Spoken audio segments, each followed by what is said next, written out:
في برنامج راديو ستار التي كان من إنتاج إذاعة صفاقس.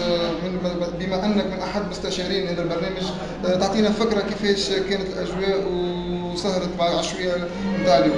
أول شيء نحب نشكركم أنتم على الحضور وعلى المتابعة للحدث هذايا. هو أول مرة توقع في إذاعة صفاقس يعني برنامج كيما هكا تلفزي إذاعي. يعني نحب نشكر كل المتبرعين اللي جاوا بكل شجاعة وشاركوا معنا على مدى 6 أسابيع أو 7 أسابيع.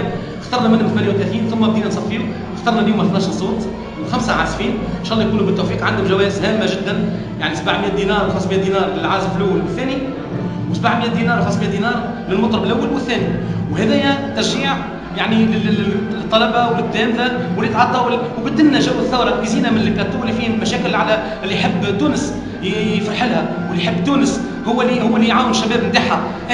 انا ماني عشت في الجيل القديم، انا لازمني نعمل باساسيون، نعاون الشباب القادم. جميع شابي غنى قبل ومست نغني، لكن يلزمني نعمل ثم تواصل بيني وبين الشباب. وانتم حضوركم اليوم اكيد ويبرهن على التواصل بيناتنا. يعني هذه الثوره ايش تحب الثوره تجديد للشباب التونسي وتقديم ثقافه جديده وتمرر المعلومه لولدك هيك اللي قادم باش تواصل الامور هذه. اللي يحب تونس مش نموتوا يحيى الوطن باللقلق، نموتوا يحيى الوطن بالرسمي.